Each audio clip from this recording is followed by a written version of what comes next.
fancy titles, but the bottom line is everything that's wrong around here is my fault.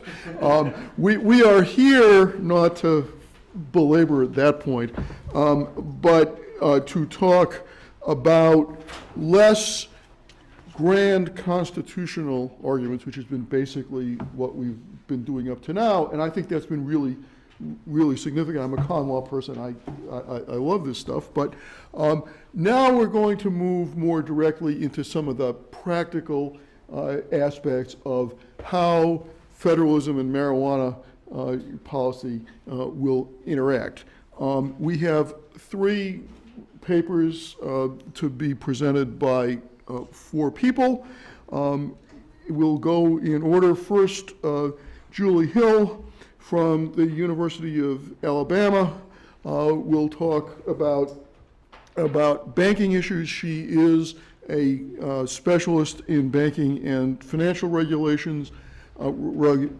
She has done empirical studies of a variety of issues in that area, including account fees, banking capital rules, and the impact of Fannie Mae and Freddie Mac policies. And based on those studies, she has made some normative and policy recommendations. Next will be Alex Kreit, who is going to talk some about advertising, which is part of which is that piece of the title for this session. Alex is at Thomas Jefferson Law School. He has been interested in federalism and drug policy for a long time, going back to your law review comment was on some of these issues. And you've written as well about the federal response to state policies, federal prosecution, and various sorts of state options. This will pick up on that. And the last paper will be done jointly by Mark Kleiman, who is a public policy professor at UCLA, who's also taught at the JFK School and some other fancy places, and Stephen Davenport from Carnegie Mellon, who has a UCLA connection, and I know you folks are co-authors more than once. And you've worked on a variety of matters relating to drug and marijuana policy, so we'll plug those in. Let me turn things over to Julie, and then we'll take things in order. So, welcome. I'm very happy to be here today. I want to thank Jonathan for inviting me. Also, my family would like me to note that I am a banking expert, not a marijuana expert. So with that out of the way, I want to talk about the issue that marijuana industry in states where it's legal are having, the trouble that they're having. As other people have noted, marijuana is illegal under federal law, but some states have legalized it, some just allowing recreational use, but others allowing medicinal use. In places where marijuana is legal under state law, all of the medical marijuana industry, as well as the recreational industry, are reporting problems accessing banking services. And this is certainly the situation that I found when I visited Colorado this summer, stopped at the Choice Organic store there in Fort Collins. You walk in the door, it tells you we accept cash only, but there's an ATM by the front door, so you go around by the front door to check out the ATM, and you can see there that it's out of order. They reported that they put it in. They thought they had a business that would service it. The this bank found out that they put their ATM in a marijuana dispensary, and so now the ATM doesn't work anymore. So I guess I should just spend just a few minutes talking about why I think it's a bad idea that banks aren't able to service the state legal marijuana industry. If you read the popular press, the problem that is mentioned over and over again is that these cash businesses have piles of cash laying around, and that tends to attract criminals who will rob them. Now, I think this is an important point, but we could make too much of it. After all, there are other cash businesses like casinos and indeed banks themselves that manage to deal with the problem of having lots of cash laying around and they're not robbed every day. But I think the bigger problem with not having the marijuana industry within the mainstream banking system is that it makes it very difficult to regulate them. And as it turns out, even governments prefer that you pay your taxes with some instrument, either a check or by wire transfer. They don't want you bringing in bags of cash. And if you're going to bring in bags of cash, they certainly don't want you bringing in bags of cash that smell like marijuana. So there are, I think, lots of reasons why we would want to get a state legal marijuana industry within the mainstream banking system. So why is it that banks don't currently provide these services? Well, if you ask the banks themselves, they blame it on basically federal criminal law. Wells Fargo says we abide by all federal law and the distribution and sale of marijuana is illegal, and so we don't bank the sale of medical or recreational marijuana. Now, to a certain extent, this is absolutely true. Federal criminal law does stand as a large barrier to banking the marijuana industry, but I think that the story is a little bit more broad than that.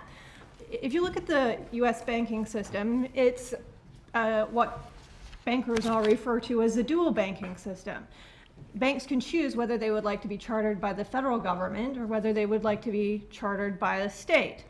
And so traditionally it's been that the federal government regulates federally chartered banks and the states regulate state chartered banks.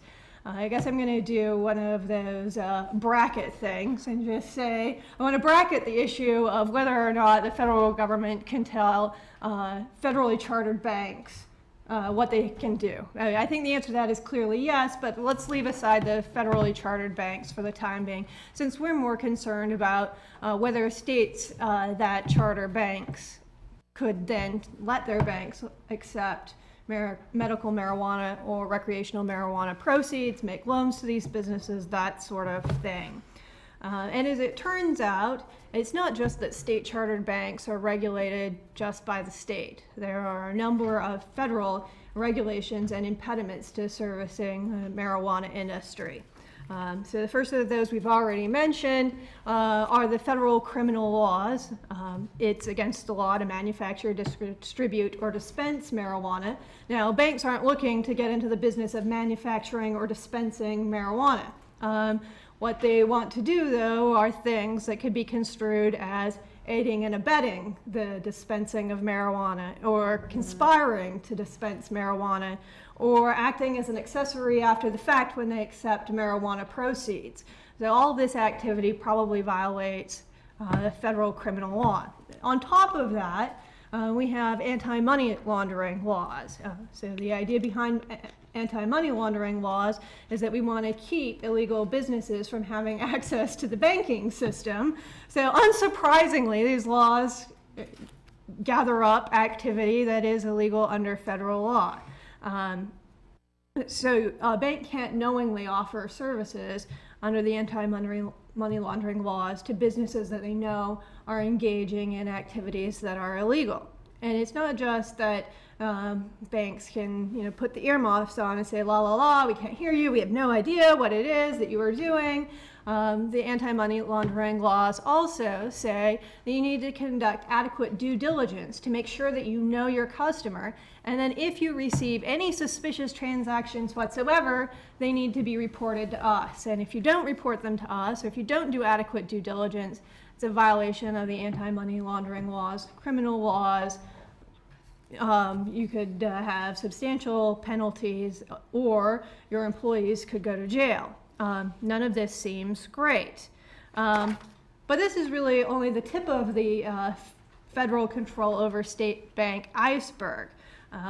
Even if you're a state chartered bank, well, I seem to be hitting these way more than I intend to. Okay. Okay, we're on the right one. How manage that way? Terrific. The other way that the federal government gets to control state banks is through risk regulation. As it turns out, very few financial institutions are just dependent upon state resources for their being.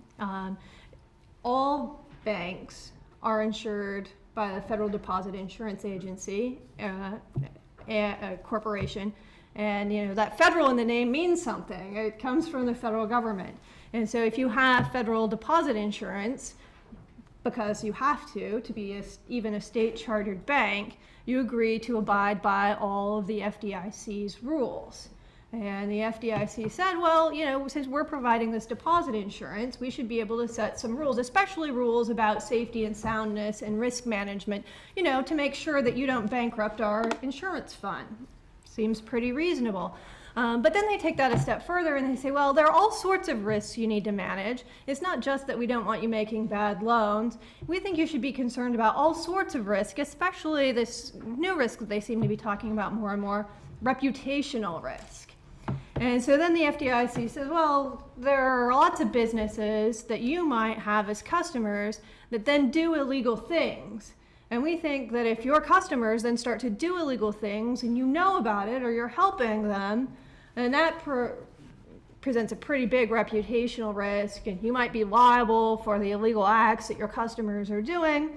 And they've never said specifically that they mean marijuana businesses, but the businesses that they do identify as reputationally risky are actually more legal than the marijuana industry itself. So they identify things like payday lenders, who might or might not operate within federal law, the pornography industry, which is not per se illegal, the sale of guns.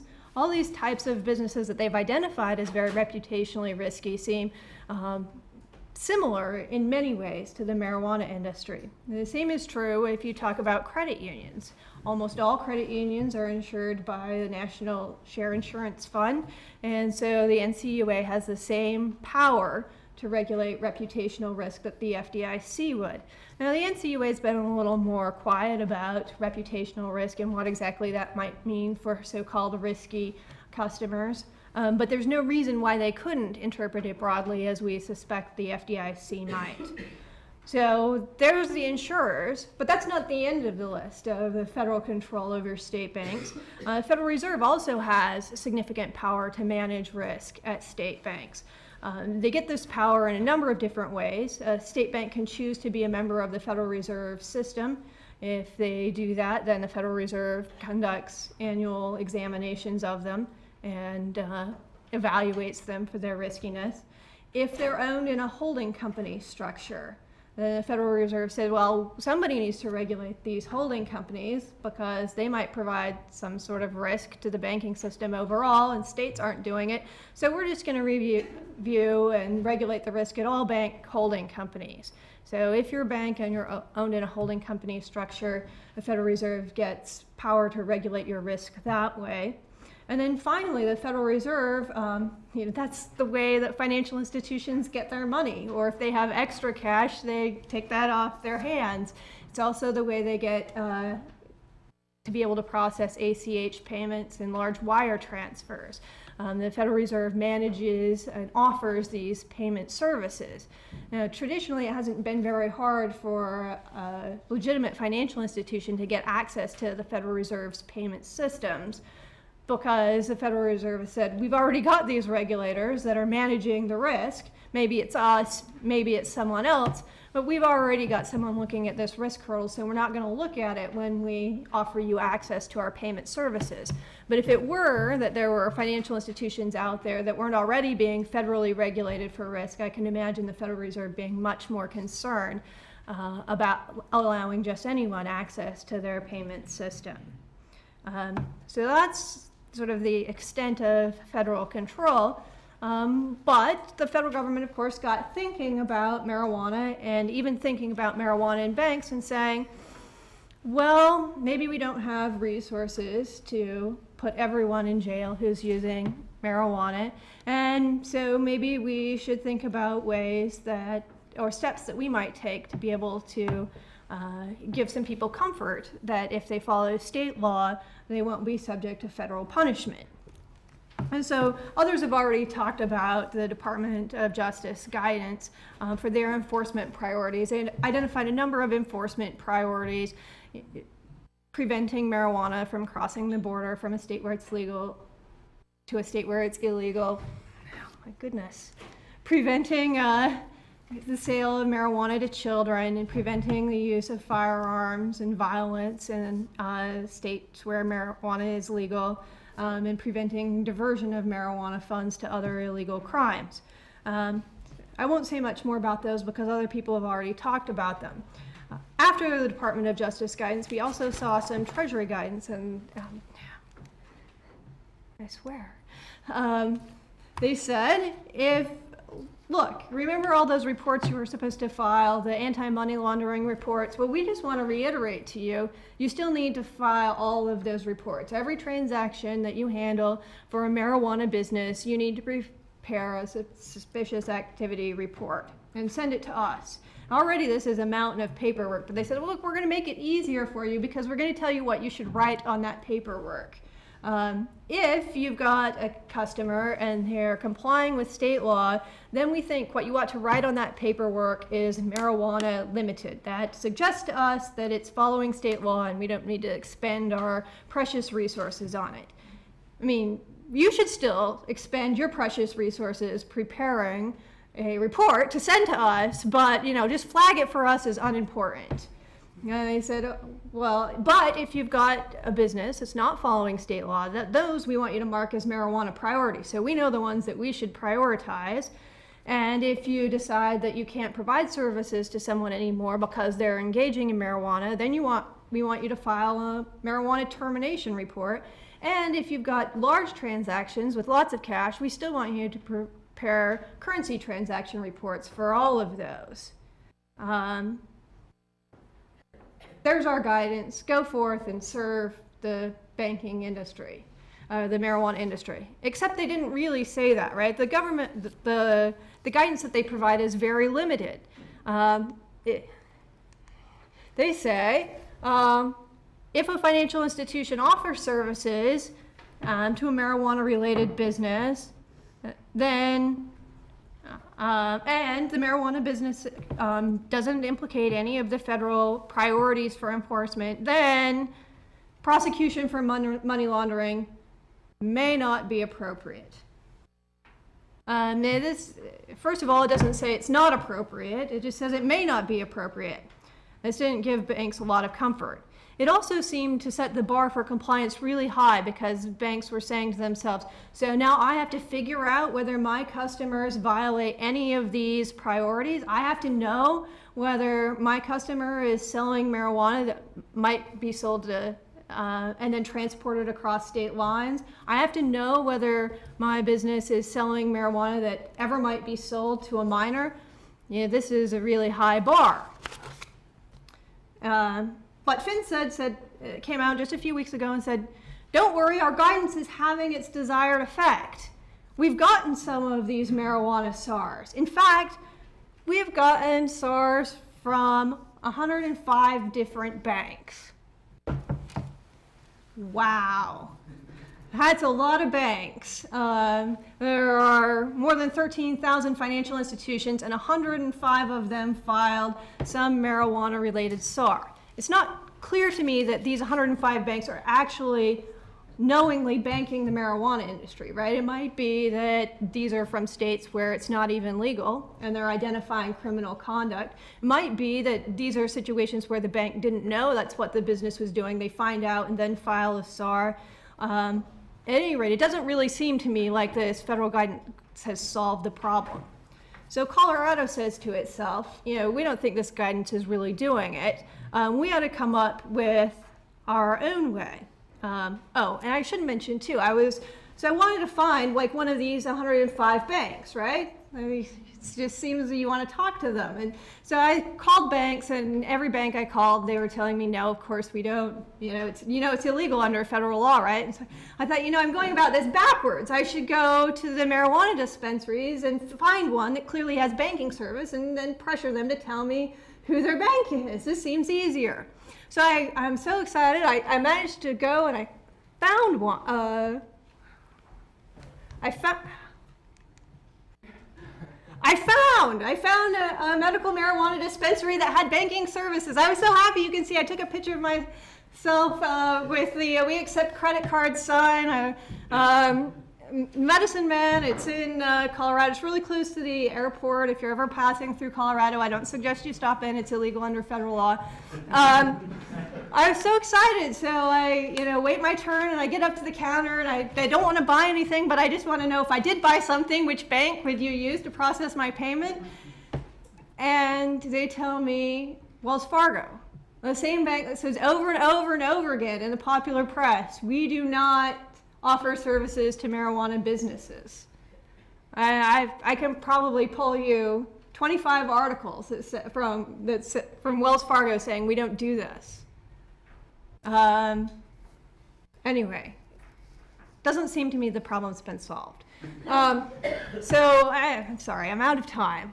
Colorado comes up with this great idea. They say we're going to allow this new kind of financial institution called a cannabis credit co-op. They say it's not going to be chartered by the state, so we don't have to worry about those pesky feds. We're not going to have federal deposit insurance, so we're not going to have to worry about that. We're going to be owned cooperatively, so we don't need to worry about the holding company regulation. And then that's sort of where the wheels fell off the cart, because they said, well, but we're going to require these co-ops to get federal access to the payment system, which it's not clear that the Federal Reserve would give, because if the Federal Reserve were to offer services to a business that they knew only processed medical or recreational payments, it seems to me that they'd be engaging in money laundering too. I'm not really sure what the risk would be there for prosecution, but it's bad. And then the other thing that the Colorado law does that's sort of odd is they say, oh, and by the way, you cannabis credit co-ops, you need to comply with all federal law. I don't know who decided to put that in there. It just seems odd. There are also problems with it doesn't automatically execute. Should we get to a point where one has been given access to the Federal Reserve System, at that point Colorado would go back and get input from other industry groups, including the bankers and credit unions, which at that point will be very angry that some other new type of business will be able to do things that they can't. And so we've still got all sorts of political hurdles. So if we did want to have banks providing services, what would we need? I think, and the thing that most people say is we'd need a clear change in federal law. So we'd need it to either be that you couldn't punish banks for engaging in banking the marijuana industry, or to just make it so that marijuana wasn't illegal at the federal level anymore.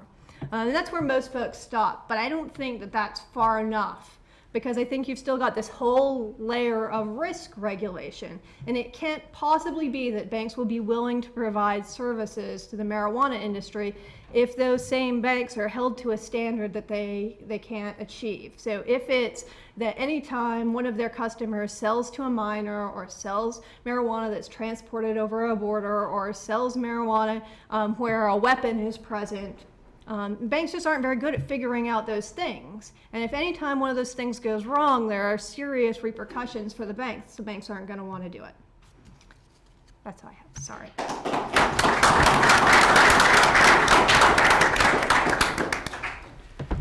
All right.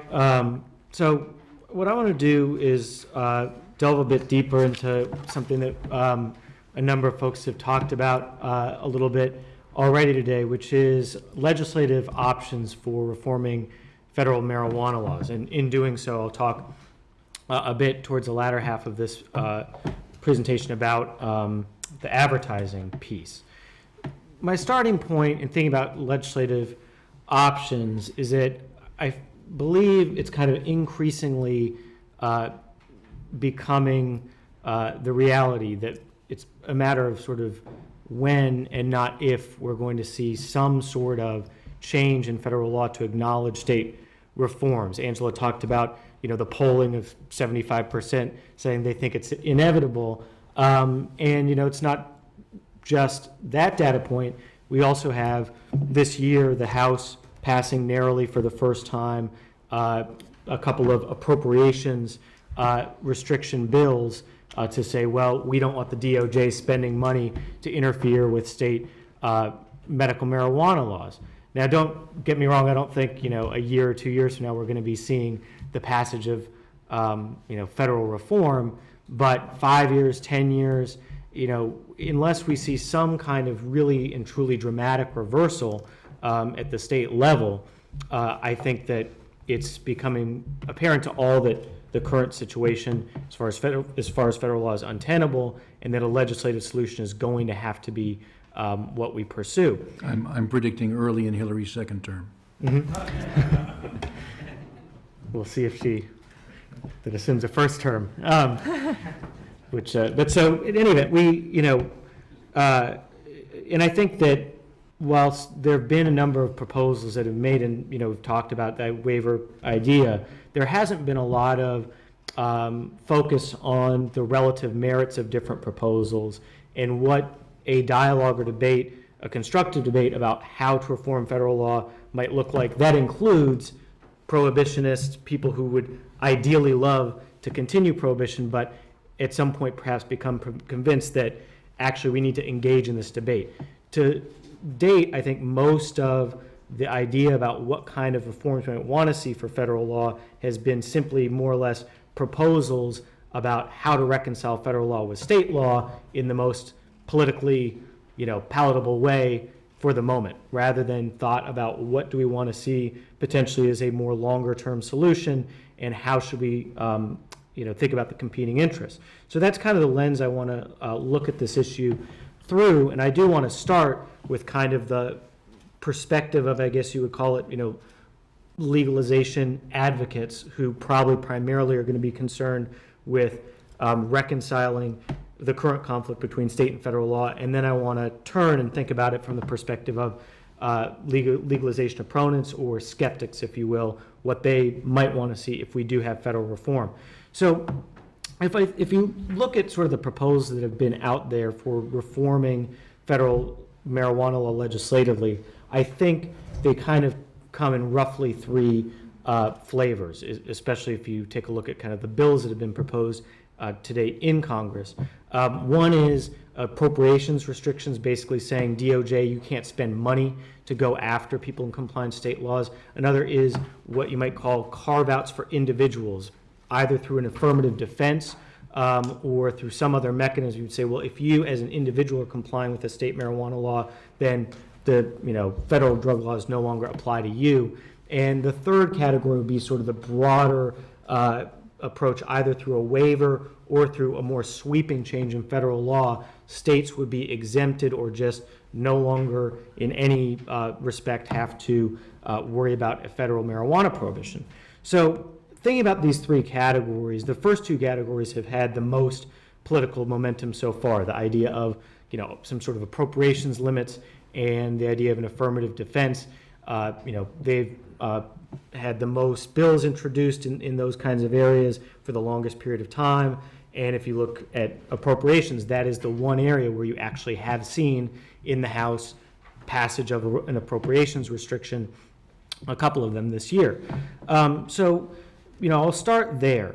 Appropriations restrictions, I think the passage of, even just very narrowly in the House, it's a huge point politically because I think it does show finally some real possibility that we're going to see Congress tackle this in some real way at some point. Appropriations restrictions would not, though, be that solution for a couple of reasons. I mean, one, it really would only be a temporary protection. An appropriations limit, right? And the idea would be, you'd say, well, DOJ, you cannot spend money to prosecute people who are in compliance with state medical marijuana or marijuana laws. Well, that would only last for that year, right?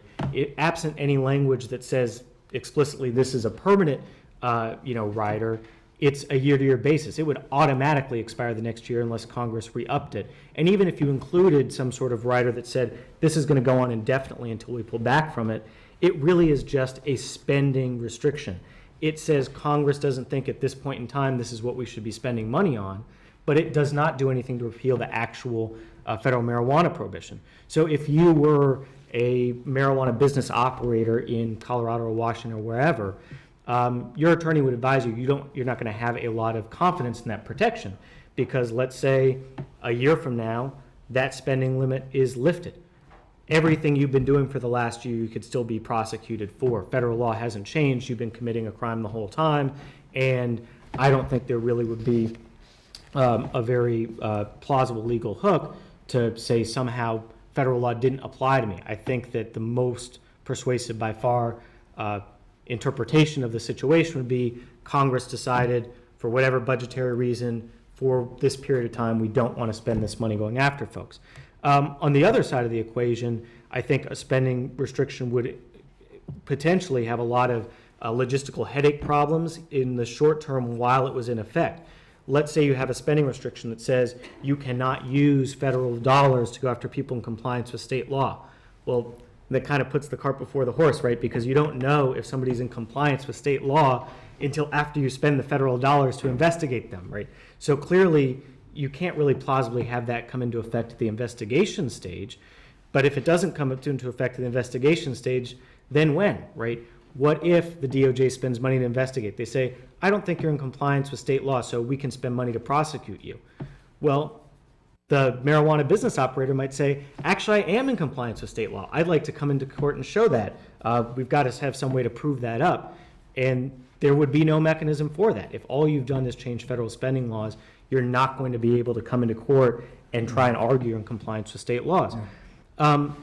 So the second category, right, is, I think, would be a more lasting protection for sure, but would also come with one set of problems, which is the idea of an affirmative defense or some sort of carve out on an individual level. The Truth in Trials Act, which has been proposed, is an example of this. It would say there's going to be an affirmative defense. You could come into federal court. It's going to be a defense to any federal drug charge. Say, I'm in compliance with state marijuana laws or, medical marijuana laws or however you want to limit it.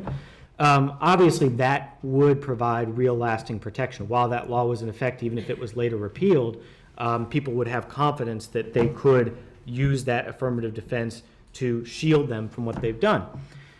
But that said, there would be still, I think, some very tricky logistical problems. For one thing, if it's individual compliance with state law, what does compliance really require, right?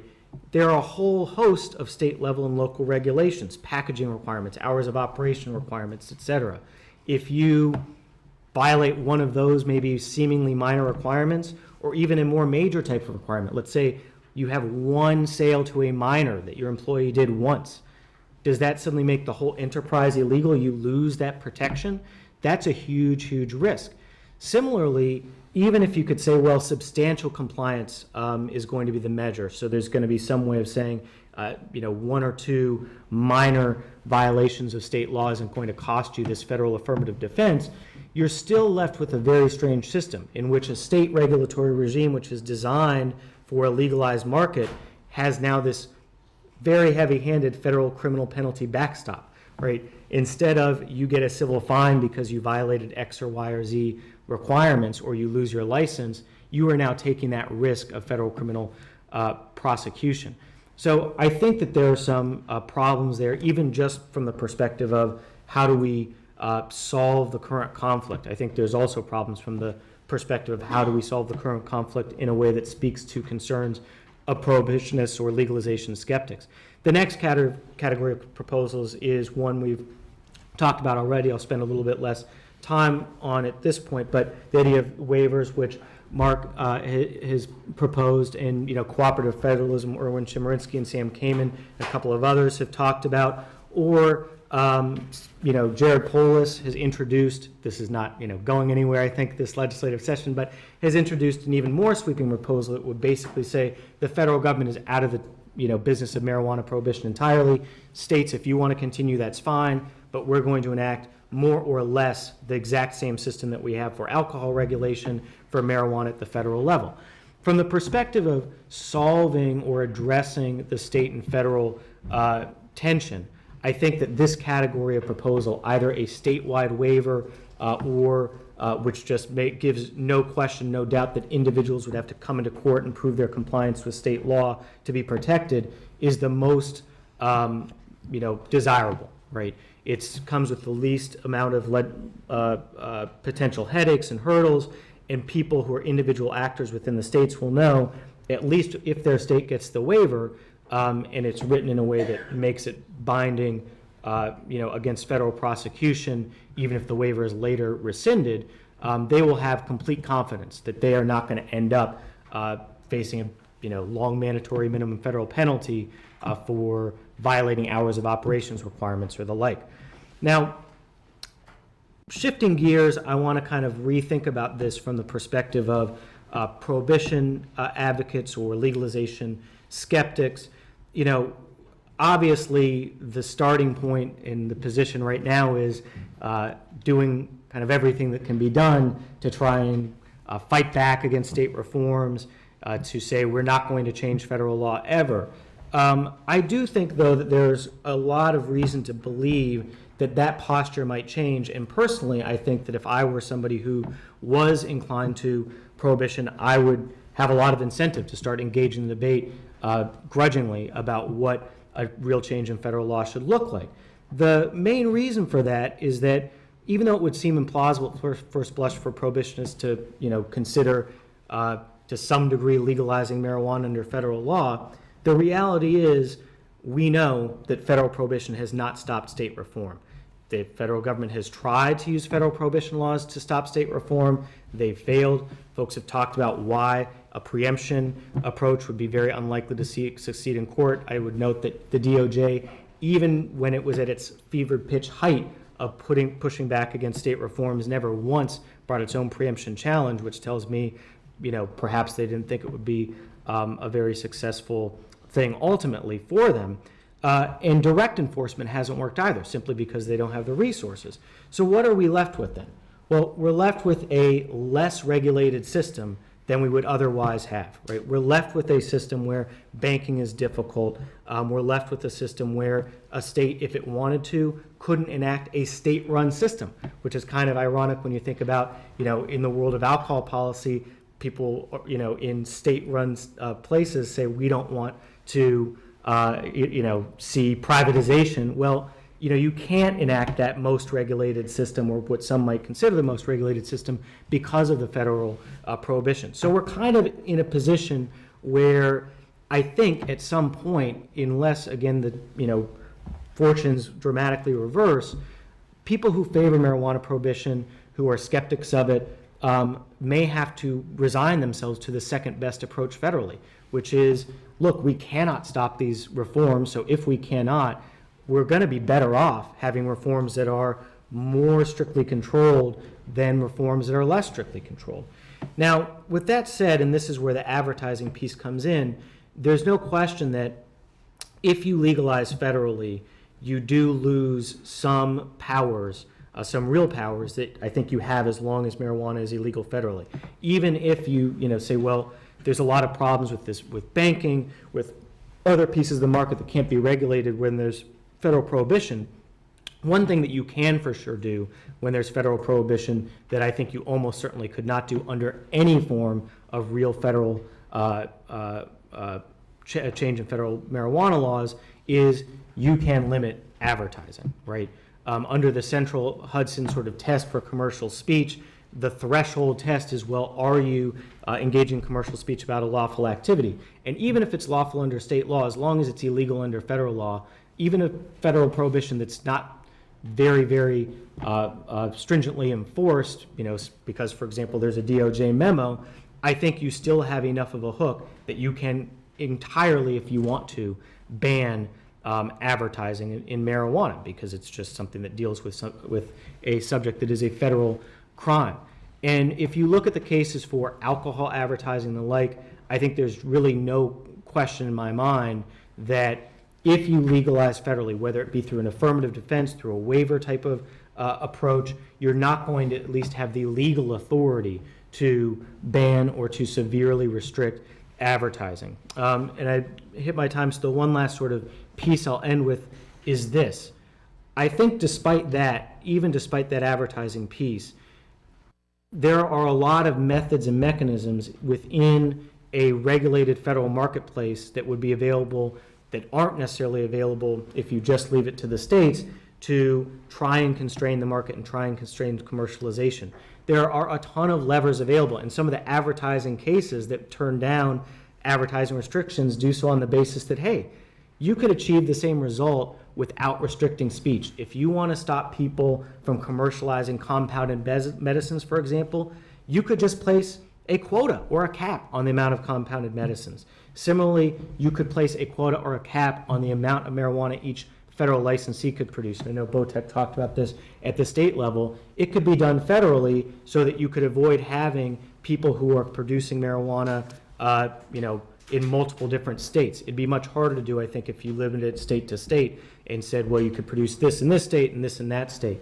I think, there are a number of those kinds of, mechanisms that you could include, and, I can't help but it's I don't think Wickard has been mentioned yet at this conference, but it's always good to have a mention of Wickard versus Filburn at a federalism conference.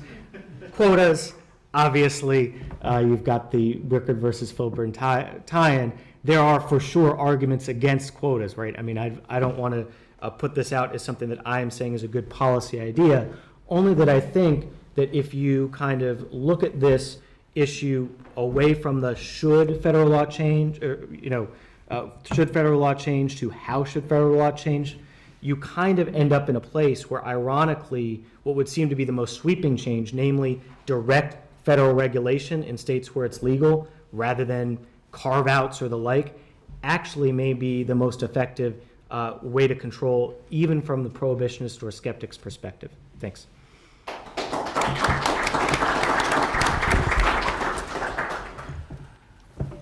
All right. So thanks to all of you for your patience. Thanks to Jonathan Adler for inviting us here. I just want to be on the record that by appearing, I am not waiving my right to buy health insurance. So Steve Davenport and I are going to split this presentation. You know the format of an academic presentation. It's a couple of minutes of throat-clearing BS just to get the audience used to the idea they're going to have to listen, and then a substantive presentation, then a little more throat-clearing at the end. So since Steve did all the work, I'm going to do the BS at the beginning and the end. So, cannabis use by minors is a problem. And I want to not just talk about legal minors, but particularly people under the age of 18 or 19. There's just accumulating evidence that this is like bad news, especially heavy use, and especially at the younger end of the distribution. There's pretty strong evidence on academic performance. There's evidence on social performance and development. There's accumulating evidence on actual tissue-level changes in the brain. I was a big skeptic about that, and I've seen a couple of papers in the last year that make me say, oh, yeah, maybe that's there. Clearly heightened risk on an observational basis of substance use disorder. The earlier you start, the more likely you are to get in trouble. Not clear how much of that is causal, rather than simply that somebody whose parents are letting you smoke pot at age 14 is likely to be getting badly parented in other ways. But in fact, the risk of developing substance use disorder around cannabis or some other drug goes up hugely as the age at first use goes down. The fact that the median age at first use today is 16 is not encouraging.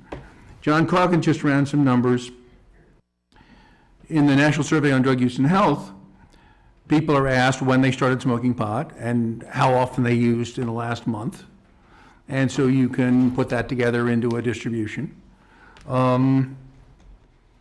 More than 50% of the days of cannabis use last year, and note that heavy users, frequent users, are also heavier users per day, so it's even more than 50% of the physical cannabis consumed is consumed by people who started cannabis use before their 16th birthday.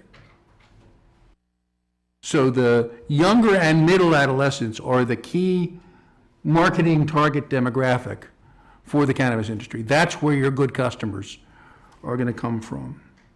And of course, cannabis is at some risk of risky behavior, again, more so among younger users.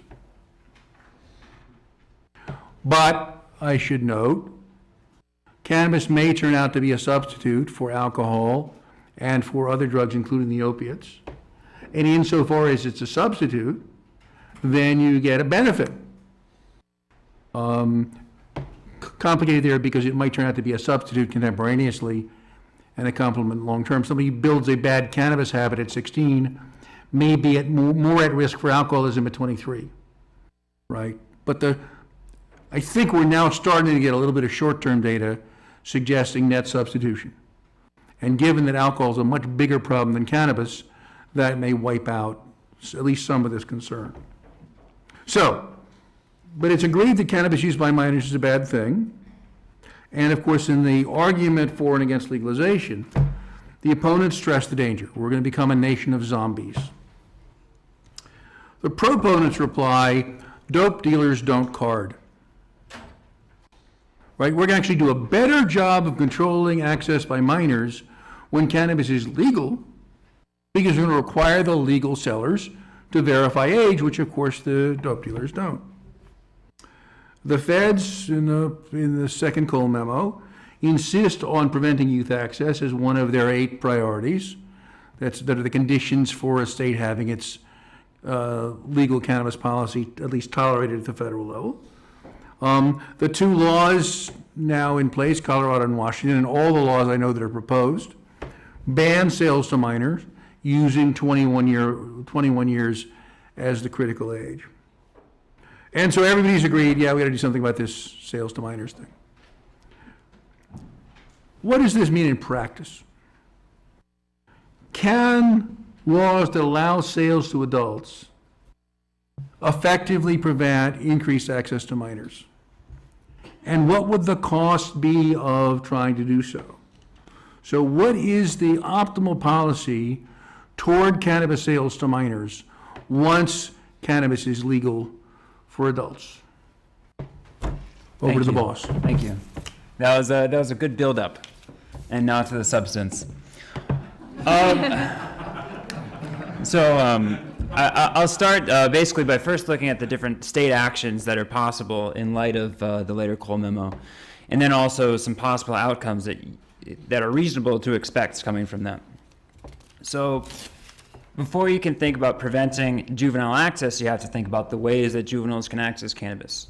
So I'm sure anybody could guess the first, which is black market production, and this, of course, is how most people are getting it today. Second is what has gotten the most attention from the states so far, which is purchase from a legal storefront. But what I'll be focusing on mostly is the third aspect, which is diversion or access through gray markets. So if you're not familiar with the term, this is just cannabis that's legally produced, usually bought at a store, and then resold or gifted illegally. And in this case, it's going to be to somebody who's not old enough to purchase themselves. And this can come across in a few ways. For instance, if you're 16, you might have an older friend who's above 21 or an older brother. You might even have an older friend who's 18 who has an older friend above 21. Your parents might have a liquor cabinet, and in this age we're entering, they might have a cannabis cabinet as well. They might give you some, you might steal some. And there's also more commercial forms. So, for instance, somebody might stand outside of a cannabis store, wait for somebody to come in, and then ask to buy for them. That person might take a profit, they might not. And then a variant of that would just be sort of a more, basically a black market dealer, except instead of growing from a farm, they're buying from the store and then reselling. So if you're to prevent juvenile access, you have to prevent from one of those channels, or in fact, all of those channels. And to some extent, this is a familiar situation with tobacco and alcohol. What makes it different is that tobacco and alcohol don't have the same black market volume as cannabis does. So what the states have done so far is concentrate on sales from state stores to juveniles. And I think this is a pretty promising line of enforcement. The way the typical enforcement scheme goes is this. There are inspections, randomized inspections on state vendors using undercover minors, and then if the sale is made to the minor, then this vendor is now subject to some penalty. And in alcohol and tobacco, this has been happening frequently enough to successfully change the behavior of the vendors, and I actually think this is more likely to be successful with cannabis. There's 3 factors. One of them is that penalties are more severe for these cannabis vendors. Another is that there's fewer licenses to police. And the third, I think, is at least right now, there's an awful lot of commitment to the idea of preventing juvenile access in Washington, Colorado. I don't know if that's going to stay around in 5 years, but in the short run, it's been good. In fact, Colorado has done 20 of these inspections. It's a small sample size, but all of them have been free of any violations. So if you take for granted that this would work to change the vendor behavior, you then have to ask, how would that actually affect the picture for the youth? And again, here it's promising. You see from studies with alcohol and tobacco that not only do you see reduced access among the age range who is affected by the prohibition, but also younger users who themselves aren't even purchasing from the stores. So for instance, the example with alcohol is if you raise the minimum age from 18 to 21 and enforce it, you not only see a decline in 18, 19, and 20-year-olds, but also 17, 16, and 15-year-olds.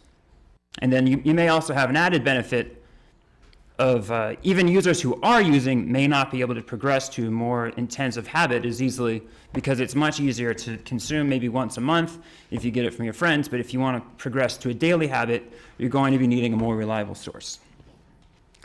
So the problem here is that even if this is effective, it doesn't really live up to the promise that the states are making to the federal government, I believe, as the later Cole memo would imply, or to the voters that they're reassuring that they are protecting against increases in juvenile access. Because the gray market really can take possibly the majority of the supply to the youth.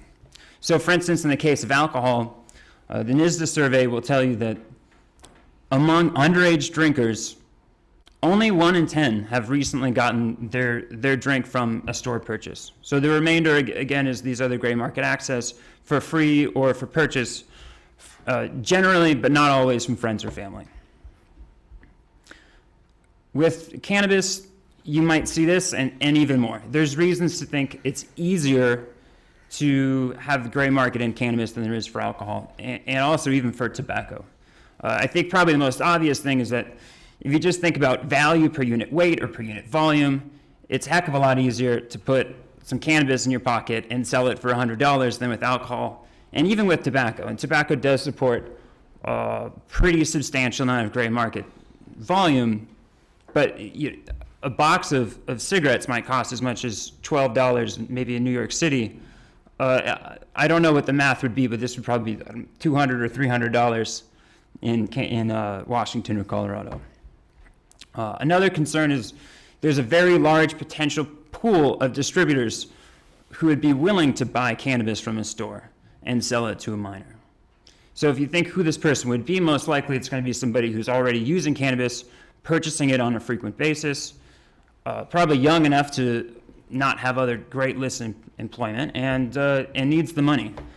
And in fact, if you look at people who are under $20,000 a year in household income, using on a monthly basis and between 21 and 25, you find there's over 1 million people in the United States nationwide who fit this profile. So that could be the picture of the gray market that emerges with cannabis. And the question then is, what is the likelihood that you can enforce against that successfully, and what would it take? So clearly, it's much more difficult than enforcing against a store, because in a store you have a bottleneck. You can inspect the store, essentially you wait for the crime to be committed, or you replicate the situations for the crime, and then you penalize somebody who would be compliant with it. It can't be done with gray market access for the first reason. About 80% of cannabis users have recently gotten that cannabis from a friend or a family member, and the majority of that is taking place indoors. So it's not an outdoor drug market that even anybody can be aware that's happening in the first place.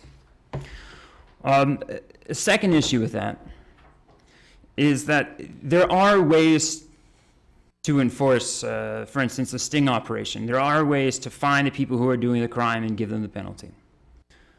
But in general, that's going to have to be done on a large enough scale, if you hope to change behavior, that you're going to end up with a decently large number of arrests. So compounding this is the issue that most supply to youth of cannabis is also supply from youth. Maybe not most, but a good portion. So, for instance, if you look at the likelihood of a cannabis user to resell marijuana, this is easily probably 3 times higher for somebody who's under 17 than in any underage group. So presumably, we don't have the data on this, but presumably those sales are to other people within their social network, as most people are buying from their social network, and that their social network is consisting of people who are the same age group as them. Thank you. So you would see exactly this, that it just seems quite unpalatable politically to come up with an enforcement strategy that the first step is essentially going to be, we have to find the kids who are selling pot to the kids and then arrest them.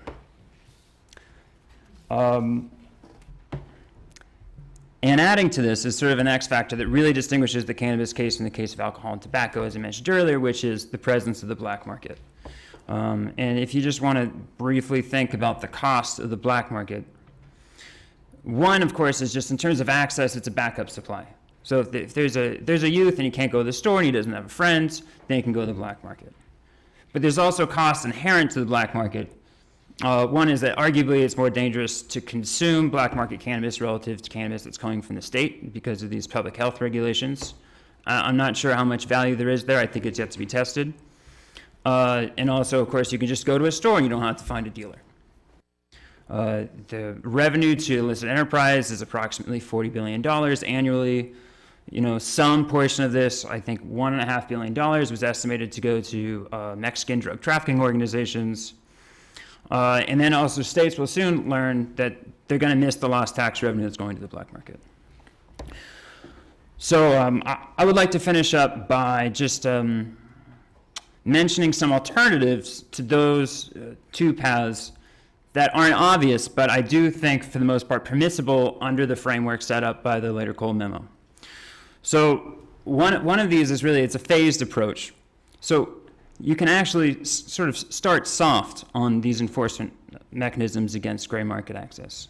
So certainly you may still uphold the law, but you wouldn't want to set up some stings against adults who are shoulder tapping. You wouldn't want to have a very aggressive PR campaign that's specifically targeting adults and telling them that it would be very risky and ethically hazardous for them to probably share, but also possibly sell cannabis to people who are under the age to purchase. And presumably, if this policy stays in place for some years, adults are going to migrate to the legal market, which is, I think, already what most people expect. And as they migrate into the legal market, younger users may also migrate following them as downstream consumers. And I think if this were to happen, then the volume is drained from the black market, and the black market is left with a lower economy of scale, smaller networks, and these are things that combine to raise black market prices and increase the vulnerability of black market actors to law enforcement and other efforts to shut down black market activity, and perhaps most importantly, to make it less of an easy option for a youth to turn to the black market instead of turning to diverted store production. So I think by phasing it in this way, you can accomplish the outcome that's intended by the guidelines set out in the later Cole memo, although you certainly wouldn't find any hint of the plan in the memo itself. So just to conclude, we're concerned about access by minors. It's reasonable to take steps to prevent direct sales. Those steps are reasonably inexpensive and likely to be efficacious. Cracking down on the gray market would be expensive in terms of arrests, particularly arrests of minors, which you'd like to avoid, and also would tend to drive people to the remaining purely illicit market, which you'd like to destroy. So you might want to wait, let the gray market eat the black market, and then maybe go after the gray market. But in the meantime, it's simply not realistic to imagine that there's any set of policies that would allow free access to cannabis for adults and not increase access to minors. And the advocates of legalization just ought to admit that that's a disadvantage of the program they propose. On the other hand, the risk of, remember, minors in some sense aren't going to have any better access than they do now if they can't go to the stores. There may be more potential sellers through the diverted market than there are through the purely illicit market. But the main factor likely to drive the increase in youth consumption is price. Adolescents, and particularly heavy using adolescents, are very price sensitive about cannabis because a heavy cannabis habit can take a very large fraction of their limited amount of cash. So probably the best strategy for constraining the increase in underage cannabis use as a result of legalization is to prevent the price decrease that's likely to accompany legalization. If we manage to maintain something like current illicit market prices in the illicit market, that will limit the amount of increase in underage use. But limiting the increase is about the best we can do. Anybody who promises that there won't be any increase is talking through his hat. Thanks very much.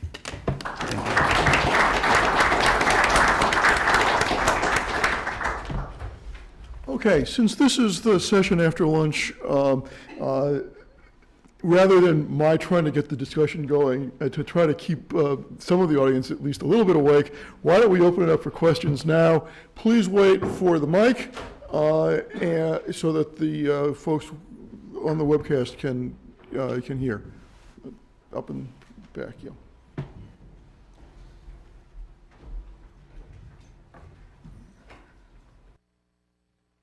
Hi, Jacob Wagner. Just a question for Stephen and Mark, if you want to chime in on this too. You guys talked about minors, but you didn't really touch on minor patients. For example, the children who are using cannabis extracts to combat seizures and the like. I'm just curious as to what your general thoughts might be, and if anybody else on the panel would like to speak to that as well, I'd be curious. Seems to me if you're going to have a medical cannabis law, you ought to allow access to minors, probably with parental consent. If we ever had any evidence that cannabis had medical utility, which it probably does, there might be a moment might come when physicians could reasonably recommend it. I don't think that moment's come yet. But the question of allowing a limited amount of access to juvenile patients in genuine need with their parents' consent, I don't think impacts the general problem of youth access one way or the other. Yeah, I would just add, I mean, I would think that it would be a relatively small number of youth patients, and the people who would be in that category, I would think, would be also relatively unlikely to have the marijuana leak to their friends. Now, if it were a situation where suddenly, youth patients could get marijuana prescribed or recommended to them in huge numbers for kind of any ailment, you could end up with, an Adderall type of situation where people are getting this ADHD drug and then there's leakage. But I would think if it was constrained, which I would imagine it, would be, and certainly so far has been, with youth who are getting medical marijuana recommendations and medical marijuana states, I would think that would be a very low leakage type of issue. Again, if you wanted to control the leakage, you'd have to do what no medical marijuana state has done yet, which is require that the recommendation look more like a prescription for a particular type or strain taken a particular way in a particular volume. If I have an infection in my hand and go to my internist, she does not say, you have an infection. I read somewhere that antibiotic is good for infection. I recommend that you take some antibiotic. No, she gives me a prescription for 100 milligrams of amoxicillin 3 times a day with meals for 7 days.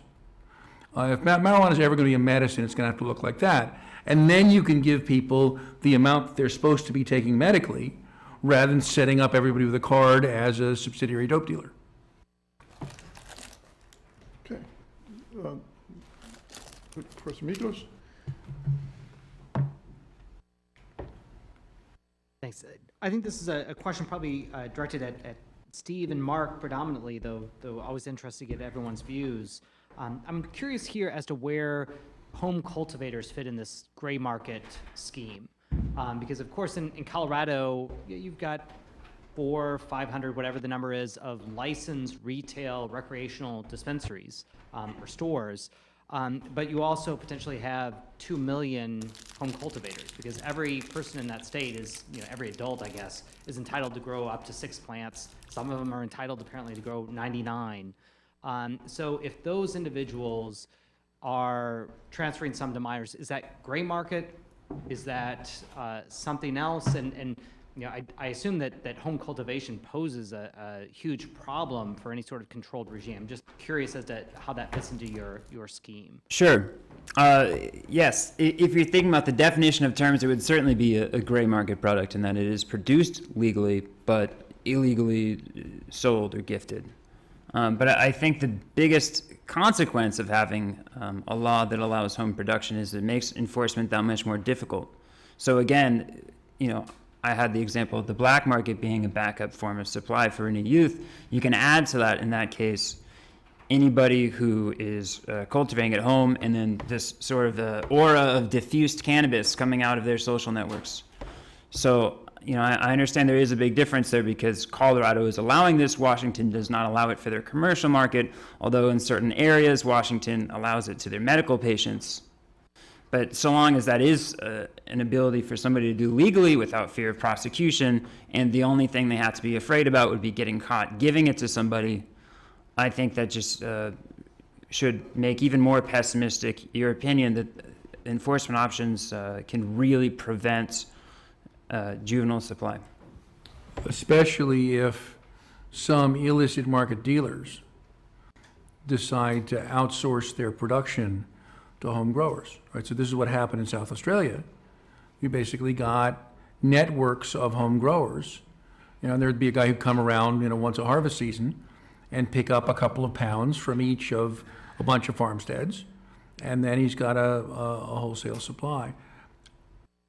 I thought this was going to be a huge problem, or possibly a solution. I thought that home growing might be an alternative to allowing commercial sale. The growth of the concentrate and edibles market, which I think is now more than half of the legal, medical, and commercial markets in both Colorado and Washington, I think is going to turn out to make home growing pretty irrelevant. You're not going to be home growing butane hash oil. A youth access question and a banking question. On the youth access front, I'm wondering if either of you have thoughts on questions of the proper age in the alcohol context. There's a big debate about whether or not, certainly a lot of people that argue that the 21 drinking age creates more problems than, for example, an 18-year-old drinking age would be. And relatedly, a lot of states allow alcohol consumption in the home under parental supervision. Usually it's like from a blood relative in a setting where it's not sold. I'm wondering if there are thoughts about, should we be thinking about that in the context of marijuana as well? And then on the banking issue, I'm wondering if Professor Hill could say more about what FinCEN thought it was doing with its guidance. It seems in the sense that the banking, if it was designed for the banking industry, and the banking industry is largely made up of, I would hope, folks that are fairly sophisticated about regulation and understand what the rules of the road aren't and are not, particularly given the way banking regulation is enforced. I don't understand why FinCEN would have ever thought the banking folks would have thought the guidance was particularly meaningful. So I guess if you could say a little more about what you think was going on in terms of politics of that or the rationale of that, because I'm trying to kind of understand the behavior of the regulatory body and how it's acting. Whereas I think the Cole Memorandum, I think we can come up with an account for the Cole Memorandum that makes more sense, at least than what came out of FinCEN. Okay, should we take them in order? I think that's a good question to ask. Was 21 the right age? It seems to me like the question may be moot because it is very difficult to imagine any state coming in with a lower age than that, and obviously it's even more difficult to imagine the federal government doing the same thing. And I do think with the language that's been used around cannabis legalization, it's so frequently compared to alcohol that is the natural thing that people resort to. From the perspective of the difficulty of enforcement, certainly it goes both ways, I think. If you want to prevent people who are under 18 from getting cannabis, it might be better to have the age higher than that, because then, fewer of their social networks have this access. But at the same time, one of the biggest issues here is that it's surprising, but users under 21 years old actually consume 1/4 of all the cannabis consumed in the nation. So you could think of whatever full legalization really being 3/4 legalization. And I'm not sure what that number would be for 18-year-olds, but I would imagine that it's much less than half, and so maybe, 5% or something of consumption. But on the other hand, I don't know if the medical question is settled as to where it stops being especially bad for you to use cannabis because you're young. Again, it seems to me in the alcohol case, as in the cannabis case, the right solution is to raise the hell out of price and not pretend that we can do a major discrimination between over 21 and under 21. I actually agree with you about the 21-year drinking age. I'm not sure we should have any drinking age at all. But unless we drastically raise price, if we allowed youth access, we'd get a huge increase in problem use. So I think that's the trade-off. So I guess if you look at what FinCEN says, they said we issued the guidance so that banks can offer services to the marijuana industry. And then after they've issued the guidance, they come out 6 months later and say, see, 105 banks have filed these SARs, and so we think that they are. That's just what they say. So that, take that for what you will. This is my theory on it, which might or might not be true. Not all bank regulators love me, so they don't all tell me their deepest, darkest secrets. But if you look at the anti-money laundering laws, FinCEN is the regulatory body that is tasked with interpreting the anti-money laundering laws and the Bank Secrecy Act. So they get to decide what the rules and regulations are for complying with it. But the federal bank regulators, the FDIC, the Federal Reserve, the OCC, those are the agencies that are tasked with punishing banks who don't comply with the Bank Secrecy Act and the anti-money laundering laws. So what the banks in Colorado and Washington did, of course, was they went to their regulator, the FDIC, the OCC, the Federal Reserve, and said, we've got this problem here with banking. We think we should be able to service these customers. Why don't you tell us that we can? And the OCC, the FDIC, and the Federal Reserve are, not completely stupid. They recognize a political hot potato when they see one. And so what they said is, well, geez, we're not sure what we think about this, but it seems to us that we've got all these anti-money laundering laws, and it's FinCEN's job to tell us what they mean. And so we're not going to say anything about whether this is allowed or not until FinCEN weighs in. So they kick it over to FinCEN, and FinCEN is not completely politically unastute either. They look at it and they say to themselves, well, our job is not that difficult. Our job is to read the Bank Secrecy Act and the anti-money laundering laws and say what they mean. And, it says that you're supposed to file these suspicious activity reports. So we'll just offer some guidance about how you might file the reports. And, then it's not our problem anymore. Then we've done what we can to make it so that these marijuana businesses can have access. Banks get the response from FinCEN. They take it, of course, directly to the OCC, the FDIC, and the Federal Reserve and say, so does this mean that it's okay if we offer services? And they say, well, we're not issuing any guidance, but it seems to us that you've still got all sorts of risk, and we're not telling you can do it, we're not telling you can't do it. It's your job to manage risk, but we think the risk is kind of like this. But we didn't say that publicly. That's what I think's going on here. That's the best story I can make for what's going on with the federal regulators with respect to banking marijuana.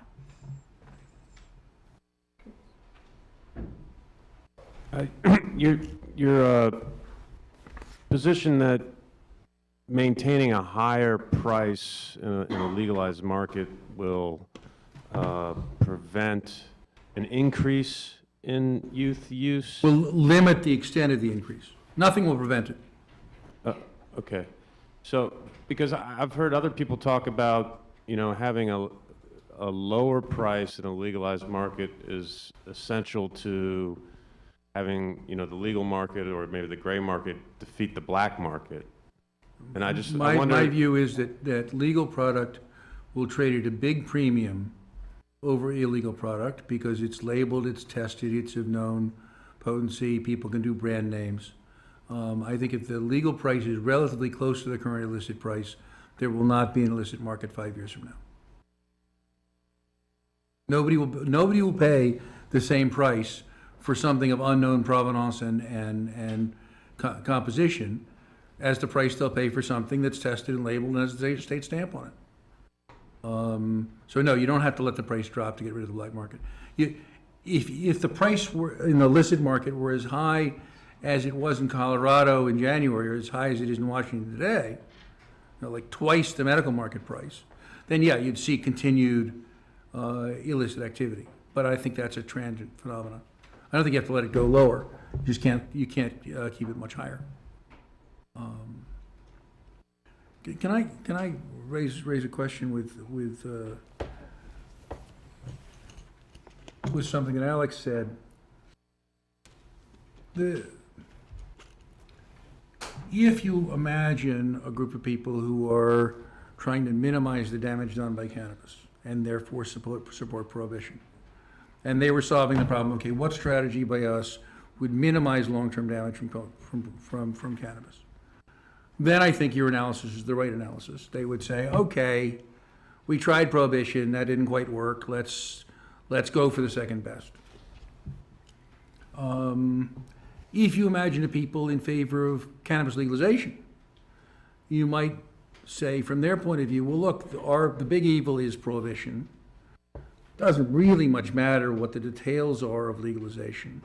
Let's propose the most restricted legalization that we can imagine to get the most support. And you might imagine the two groups meeting in the middle on some, what I would call a temperate cannabis policy. It seems to me that ignores the internal political dynamics and career interests of the people playing that game. If you will, prohibitionists had been thinking strategically as an entity, they wouldn't have fought medical marijuana. It was a stupid place to draw the line. They would have aggressively encouraged the federal government to do medical research with cannabis and get a couple of cannabinoid products on the market. But nobody who makes his living, promoting drug prohibition, nobody in the drug prevention community, nobody at ONDCP, nobody at DEA, could survive if he were believed to be soft on legalization. And so I think you have a situation where the anti-cannabis movement is trapped in its own political logic. They can't do anything but oppose. John Calkins reached out to some people in that. I mean, there's a group of people in that world who there's no questions, what about the children? And who say, well, all right, we give up with adults, but we really want to restrict access to minors. But when you actually talk to them, no, they're not prepared to support any kind of legalization. They're just prepared to use the minors issue as an argument against it. So, I've been trying to find support for some kind of middle position for several years, and all I've managed to do is illustrate the Hightower law. Jim Hightower was the last liberal standing in Texas before Wendy Davis came along. And he once said, ain't nothing in the middle of the road but yellow lines and dead armadillos. So you're looking at political roadkill. And I am actually quite discouraged about the prospect of getting any kind of temperate policy. Yeah. I don't think either side will go for it. Yeah, I think that those are definitely good points, and obviously to date that's been the case. I agree with you completely that marijuana prohibitionists have been very poorly served by the approach they took to medical marijuana. I think that by doing it, I think in part they may have hastened interest in recreational legalization, and certainly I think there's no question that they have created a system of, very, very, very loose regulation in the states, whereas if they had just embraced it sooner, it could have been much more tightly controlled. Where I do think that there may be potential difference is if and when federal change comes, if it becomes clear that there is going to be a majority to get this done. The process there, I think, is much different than the process for ballot measures or the like, right? The process there may be a little bit more like, although not directly akin, but in Colorado after passage where, all right, it's a done deal, so now we're going to have, a panel to decide on the regulatory details. If it becomes clear at some point that federal reform is a done deal and it's just a question of what it's going to look like, I think that is probably the incentive that it would take. But the question, the other question is, how soon do prohibitionists or, skeptics, if you will, recognize that and embrace it? I mean, because conceivably they could say, well, we're just going to, even when it's clear, go down fighting. And I think that is, there's no question in my mind, a possibility. My point, or my kind of thought, though, is that that is definitely not in their best interest, and that perhaps the process, the legislative process, may play out to the point where they realize, look, it's got to change, it's going to change, so we've got to be a constructive part on it. If they don't, I think it's going to be very similar to medical marijuana, where the reform that you get is, only whatever one side wants it to be, rather than a reform that prohibitionists have at least some say in to get their second, favored option, I guess, if you will. Again, I would want to, you said not in their best interest. I'd want to distinguish very sharply between the interest of the cause they're serving and their own career needs. Yeah, I think that's a great point. I mean, you'd think that the cause of legalization was very ill-served by a proposition like the one on the Oregon ballot now, which is guaranteed to crash the cannabis price in Oregon to the point where Washington doesn't get any revenue. You might think that people in favor of cannabis legalization would say, hey, wait a minute, we've got an experiment going in Washington. Let's not screw it up with something which could really spike juvenile use in Oregon. And in fact, as far as I can tell, nobody on that side of the debate has been prepared to speak out against the Oregon initiative. Yeah, and I don't know a lot about the Oregon thing, but I will, just the internal politics there. But in 2012, the Oregon initiative was bad enough that marijuana legalization advocates said, we're not going to put money into this, we're not going to touch this. And again, I really don't know, I haven't followed it, what the process was in Oregon, but it is one of the perils of ballot measures, which is once something gets enough signatures, then an advocacy side has to decide, well, is this, even if not perhaps what we would really like, so bad that we must oppose it, opposing it perhaps at the peril of now the narrative changes, now Oregon has not passed it, and so that, all of those factors come into play, obviously, in the ballot measures. This is kind of a follow-up question for you, Mark. Is there any other area of controversial public policy where good government has dominated over the loud voices of advocates screaming from their positions? And then it seems like usually moderate policy plays out over time, right? And so, but my sense is certainly alcohol, it became a constitutional matter. Gambling to some extent has played that same sort of dynamic, and we could have some interesting conversations, or you probably could tell me a lot more about the way in which the change in law then affects social perceptions so that it only looks moderate. In fact, one extreme or the other winning, but we change what's extreme. But I'm drawn to be roadkill, and I particularly am discouraged by your growing more depressed that there is a temperate policy out there to be found. But what is, for me, I don't know if it's the saving grace or just the eternal optimism that I come with, is it seems like we end up being temperate despite the fact that we have the not so temperate people yelling at each other at the start of all of these conversations and often dominating the policy discourse most of the time. And so I'm just sort of wondering, especially because you probably have more perspective thinking about other public policy issues. Think about environmental protection. There are certainly fanatics, but environmental policy is a matter of bargaining. Not global warming, right? That's still being, well, it's a different story. But, argument about how tough the Clean Air Act should be. The Chamber of Commerce would like more soot in the air, and the Environmental Defense Fund would like less soot in the air, and they compromise someplace. And they act strategically from those viewpoints. It's not the same thing of, somebody wants to get his face on TV because that's the way he raises money. That's when you get crazy policy. This is more like guns than it is like environmental protection. So I'll try to not take the bait of talking about the chamber versus NRDC because I'm an environmental attorney and I think this is being tape recorded. But I think it is like that in the sense that the federal government's policy, I think, is simple. It's not about health. It's about economics. The federal government doesn't have a ballot initiative. There's no way for us all to vote just because 54% of us want to do it. It's a federal policy that they don't think it should be legal. And I don't see that changing unless someone convinces them of the economic case, which apparently is going to take a very long time. So that's good news for the conference because it means this is going to be a much more durable conflict for us to be talking about. But, I mean, how do you... you sort of say, well, there's 2 ballot initiatives in 2 states. Obviously, the federal government's going to legalize it in 5 years. That would... is that what, like, senators are saying? I'll, Yeah, why don't you do that? so, yeah, certainly, I do think between 5 and 10 years, we will be, unless the trend reverses, likely to see real federal reform.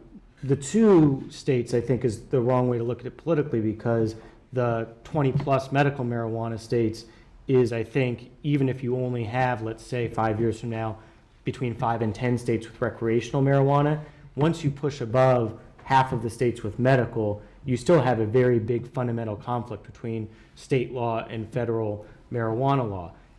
At that point, you then have, more than half the states and more than half the senators with at least some direct political interest in resolving that conflict. And as far as the House is concerned, I think the reality that you got a majority, even though it was a narrow majority, it was for a very narrow proposal and one that really, frankly, wouldn't solve the problem, that you get today in a Republican-controlled House like there is right now, in the climate that we have right now, a vote in favor of an appropriations restriction, to me, says there is that growing political interest in space. So I think it's a question of just when does it reach that political tipping point where you have, past the hurdle of politicians thinking, I'm going to get really important on this, or I'm going to get, this is going to be really bad for me.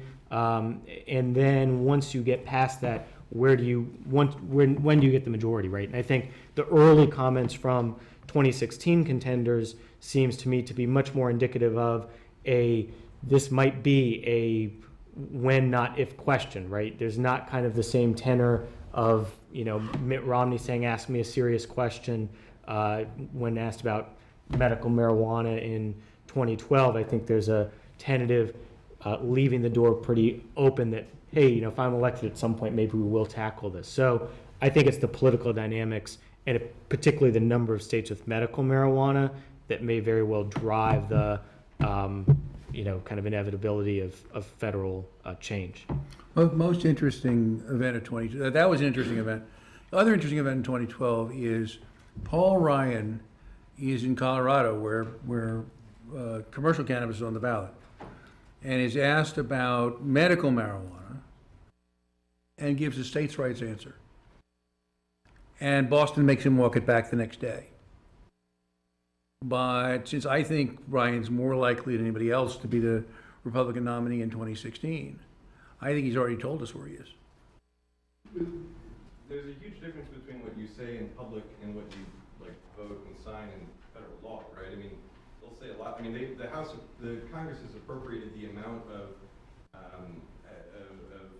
money to process deportations of illegal immigrants that the president is deporting, and we're talking about suing him over it. It doesn't matter what they say. You're not sensing there's a federal government policy that they have internally that they talk about that's about economics? I do not believe in the existence of an entity called the federal government. There's a president, and there are 435 congressmen and 100 senators, and they do what they do.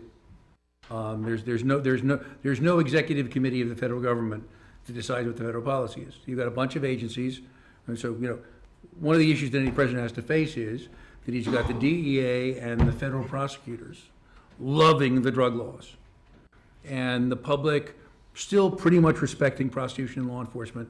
You don't want to be on the wrong side of that. But I don't think it's a stable equilibrium for there to be a policy that's supported by more than half the population and no national politician. That's not going to last.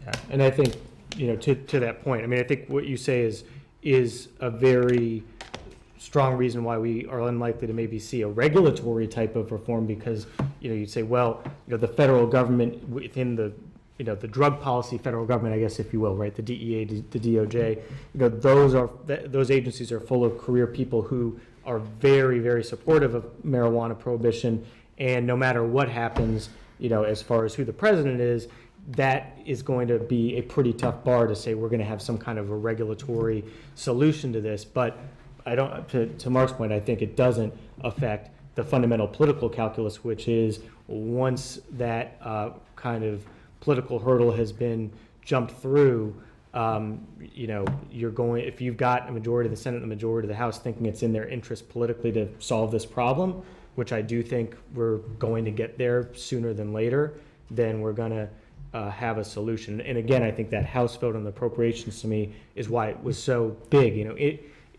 as far as just the policy of it, even if it were to ever become law, it wouldn't have a big impact. But you didn't have half the House of Representatives voting for pot. That was pretty stunning. Yeah, which tells me if that's what's happening right now, unless the trend reverses 5 years from now, I just can't imagine that you don't have, another 25, 30 at least people in the House who are on board with this idea. And once you start getting to that point, then it's kind of a matter of ironing out the details of what the change is going to be.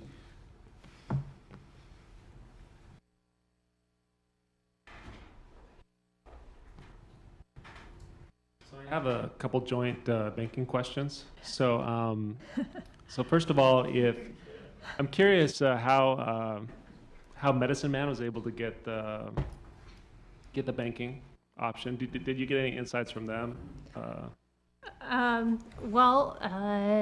They said Wells Fargo seems happy about it now. We had a previous bank and they shut us off, and then we got Wells Fargo, and then they shut us off for a while. And now we're back on with them. And then I talked to them later, and they said, yeah, they'll still process our payments, but they shut down some of the accounts of our employees, so we're not sure if that means they're going to shut us down again. I think it's very unstable, and I get the sense that even at the big banks, they have a big policy, but then you're still dealing with the individual branch, right? You've still got the local employees who are saying, well, what's the big deal? Everybody knows cannabis is totally cool in Colorado. Well, what's the problem? So I think some of it's just, the big banks pushing their policy down further. I did find two banks who were willing, two credit unions who were willing to take marijuana business in Washington, but they wouldn't take dispensaries over concerns that they might sell to minors, they might sell marijuana that's transported over the border. They thought that they had much less risk servicing folks farther up in the chain, the growers and distributors, but not the dispensers. And then I'm assuming they're not putting this under mattresses. What are some of the alternatives that they're using in the interim to protect their cash? So a lot of them have very large safes. A lot of them hire security details. Medicine Man, if you go to visit it, they have an armed guard that checks you before you enter. They have, in Colorado, they have all sorts of laws about video surveillance that has to happen anyway. Armored cars, typically including more heavily armed than you would even see for banks that distribute the money to pay taxes and other just regular expenses. So I think that there are, and some of them, they say, well, if we hire an armored car, that lets everybody know we've got a bunch of money, we're just going to put it in paper bags and drive it around. And I'm very skeptical of that. I don't think that's a good idea at all, because we can find out where all of these businesses are, even if they're not marked. I mean, criminals are dumb, but not all of them are that dumb. So I think they're sort of standard money management techniques, but they're inefficient ones when we could just let banks, who are better equipped to deal with large amounts of cash. And there's no reason for these transactions to be in cash anyway. I mean, why can't you pay for it with your credit card? Well, isn't the long run, I mean, 2-year outcome, that a few branches of a few banks sort of say, okay, we'll do it, and they don't actually get landed on by OCC, and then it just sort of spreads. I mean, it seems to me, what you may be seeing now is just nobody wanting to stick his head up and get it hammered down. But eventually, this interest is going to get banked. You know, and there's a FinCEN ruling that sort of makes it sort of kind of okay, and it'll eventually happen. Well, why isn't that the likely outcome? Well, it might be. Some reasons to think that maybe it would take longer than that. I think most folks think that the first banks that are likely to wade into it are small banks who have less at risk. But one of the reasons to think that they might not be willing to do it is so many of these banks use the larger banks for processing their transactions. And so if the regulators are still telling the large banks, no, you can't deal with any bank that does marijuana business, there's reason to think that even some of the small banks won't weigh into it. Another thing you hear over and over again when you talk to bankers in Colorado is a skepticism that the regulators will actually do a few years from now what they're saying they'll do now. They say, look what happened to us in the financial crisis. The regulators would come around and tell us everything was fine and that we were terrific, and then we have a financial meltdown and suddenly they're telling us we should go to jail because we were really bad at risk management. They say we don't trust the regulators, and so even if they give us some amount of guidance now, we just don't believe them. We believed regulators before and we were burned. Regulators, of course, have a different narrative of what happened in the financial crisis, but if you ask banks, they will tell you this. But I can't really tell myself a story where a bank actually gets landed on. And it seems to me somebody's going to test the water and get away with it, and 5 years from now, it's going to seem normal. I don't know. I can imagine scenarios in which small banks get landed on. I think that in this environment, there are a lot of regulators who aren't particularly happy with small banks. They're annoying to regulate. They'd rather have big banks. And small banks especially think regulators are looking for any excuse to crack down on them. So I think all you would need is a small bank that gets a little out of line, whether it's on marijuana or whether it's on processing payday loans. They find some niche that's making them money. Regulators, for some reason, get upset and get cracked down. I don't think that that's an unlikely scenario at all. Is there one last quick question, Professor Adler?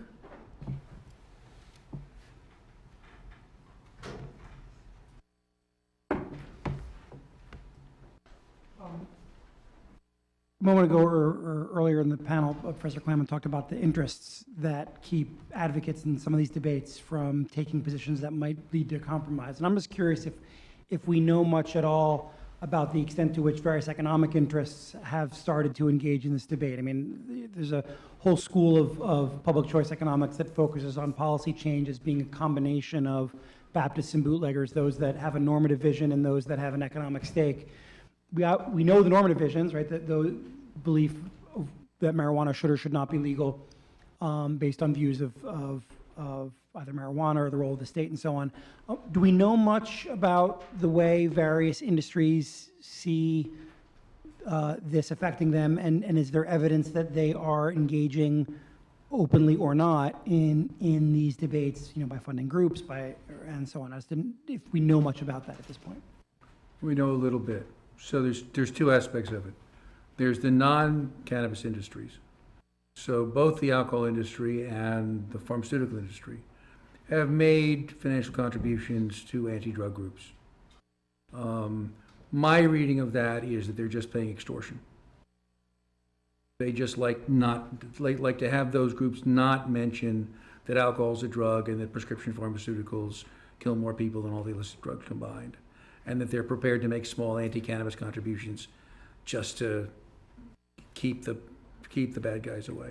I don't see any evidence that either the alcohol industries or the pharmaceutical industry much care about this. They haven't put big money into it. On the other hand, Americans for Safe Access, which is essentially the trade association of the medical marijuana outlets, is now a substantial player, and the National Cannabis Industry Association, which represents some sellers, some growers, but also some suppliers of things like, Grolux bulbs, just hired a former ALEC staffer and former House Commerce Committee staffer as their Washington lobbyist. I met the guy, he was literally wearing a camel's hair coat. I mean, you're talking about central casting lobbyist. And I think when we get to the point of national legalization, I think whatever industries have been created by these state laws are going to be the dominant player. And their commercial interest is precisely opposite to the public interest. Because their money comes almost entirely from drug abuse. You can't make any money selling cannabis to people who don't use too much of it. And so they're going to be strong. Obviously, they're going to be against taxation, going to be against any policy that would effectively reduce substance abuse. They'll be entirely in favor of ineffective policies. Just like the booze industry has these billboards say, drink responsibly. But they won't allow any policy to actually get in the way of their business. So that's why I'm discouraged in the long run. I think we're now getting locked in to a model that's going to make it impossible to have a sensible national policy. And on that cheery note, let's thank our panelists. And we will take a break. We are scheduled to resume at 2:45. We are about 2 minutes behind schedule, which is pretty impressive for this time of the day. So, thank you all.